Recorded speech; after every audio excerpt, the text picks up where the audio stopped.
Welcome to episode 10 in our second series on the Surnames of Appalachia and the Antebellum South. As with the first season, I want to focus on surnames that have been in the country since before the Civil War. As you may recall, the Industrial Revolution in America began in earnest during the Civil War around 1861 and ended around 1877. The economic expansion or explosion that resulted from the expansion of factories and the construction of railroads attracted millions of people to the United States. Now, since a person my age would most likely know the names of great-grandparents who had arrived in an American port of entry during that time, I don't think that they're going to need my services. So today on The Vantage Point, we will venture back a couple centuries to see the origins and meanings of 6 more pre-Civil War family names of Appalachia in the Antebellum South. I hope you'll join me. Number 1, farmer. Since we descend from farmers, it's easy to regard this name as being given to one who tilled the soil. But not all of us have the name farmer. Why is that the case? Let's see where it originated and what it meant. Henry Harrison says that it's an Old English name that meant husbandman. Now, that's not a term that most of us use regularly, so that's what does it really mean? It means one who cultivates the soil, as in a farmer. Now, our assumption is true. The oldest mention of a southern person named Farmer that I could find was that of Isaac Farmer, who was born in 1711 in Edgecombe County, North Carolina. He married Elizabeth Braswell. She was from the Isle of Wight in Virginia, not the Isle of Wight in England, but the one in Virginia. It's not too far from Jamestown, by the way. Being an old name and attached to an occupation, we must ask if it spread elsewhere before coming to American shores. Now, here's where it gets fun.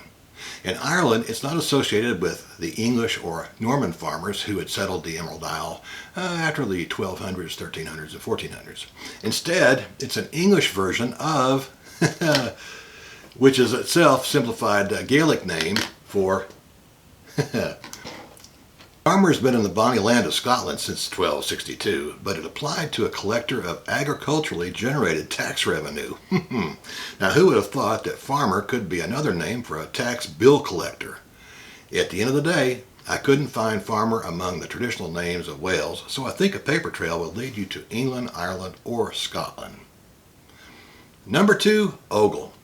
When I was a kid in Oliver Springs, Tennessee, there was a family named Ogle who operated an excavating company.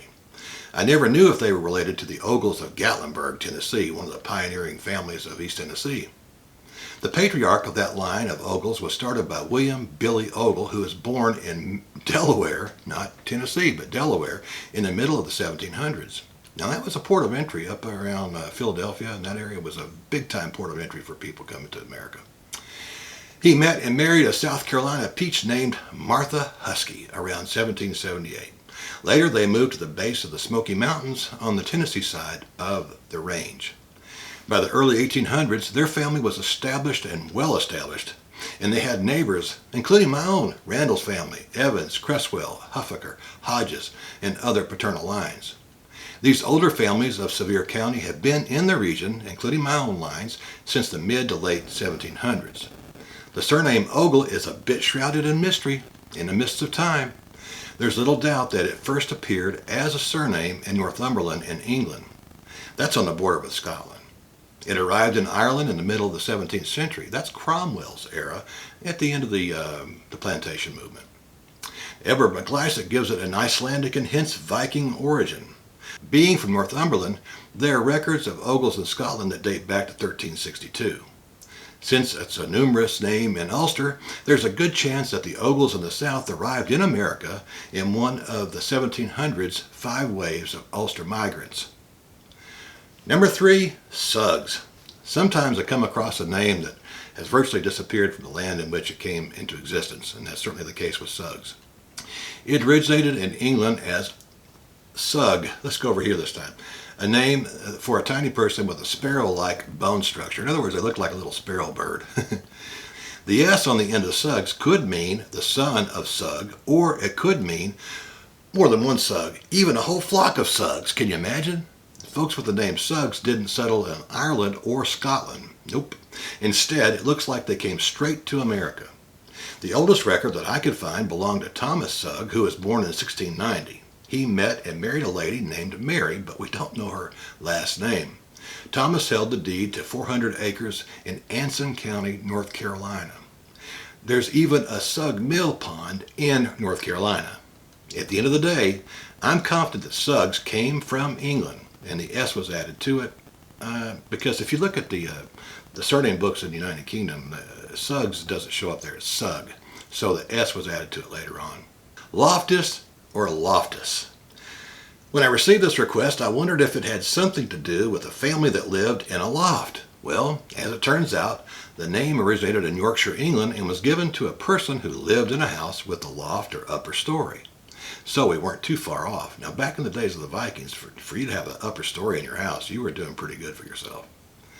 Being close to southeastern Scotland, Loftus folk have been in the Bonnie Land since at least 1502. That's when they first show up in the records there. Loftus has been in Ireland since the 16th century, but it has a different meaning. It was used as an alternate form of getting closer to home. One of the earliest people named Loftus in the South that I could find was John Pierce Loftus. He was born in Tennessee in 1833 and died in 1911. The Loftus name is indeed an antebellum Southern name, but its origin could be in Ireland, England, or Scotland. I think you need a paper trail to find the origin of your line of Loftus. Number 5, Adair.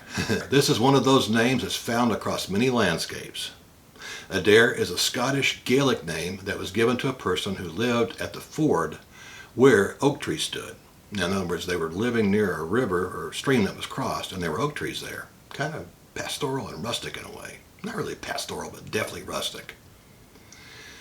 There's an Irish version of the name too, so it's not too surprising that many people consider Adair to be a quintessential Scotch-Irish surname. Now, before you think that that's a terrible thing to say, Scotch-Irish is a whiskey. Think again, folks. Even our Department of Census Bureau considers Scotch-Irish a legitimate American ethnicity. Not in Scotland, not in Ireland, but in America. Now, that opinion is not mine either, exclusively. Genealogist Walter William Adair made this claim about his own ancestry. According to sources, James Adair was born in Chester County, Pennsylvania in 1747, but he relocated to South Carolina when he was 8 years old. That happened quite a bit. Daniel Boone was from Pennsylvania, and he moved down to North Carolina, along with a lot of other folks. The Great Wagon Road that came through the Shenandoah Valley in Virginia was a tremendous migration route, as well as from Charleston, South Carolina, up into Tennessee. Later, he served in the South Carolina militia from 1780 to 1783. At some point, he married Rebecca Montgomery, another Scottish name. They had 12 children, born between 1773 and 1792. As is evidenced by my own family history, the upstate of South Carolina was popular among Ulster Scots, and the Adairs were no exception. Number 6, Burcham or Burcham.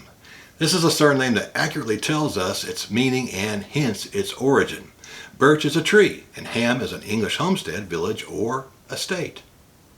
Henry Harrison confirms that it's an old English name for one who lived near or in a birch tree enclosure. It seems that Burcham with a U is the more popular spelling even in America. I was able to find out that John Burcham was born in March 1737 in Frederick, Virginia. His father was Joseph Burcham and his mother was Rebecca Borden. Now, rumor has it that she was a distant relative of Lizzie Borden, the alleged axe murderess. In 1758, John married a distant relative of mine. He married Rosanna Swearingen from Frederick, Virginia. I carry the mitochondrial DNA of Nancy Swearingen, who was born in 1785 in Buncombe County, North Carolina. At any rate, John and Rosanna were the parents of 5 sons and 7 daughters. John died in February 1813 in Surrey, North Carolina, at the age of 75. At the end of the day, I'm confident that this antebellum name originated in England. Well, folks, that's about all I have for you today. If you would like a copy of the list of surnames that we've covered so far, including the publication dates, send me an email to vantagepoint22@gmail.com and I will email you the list. I hope you enjoyed the discussion today and will join me again here on the Vantage Point. God bless you and yours. Bye-bye.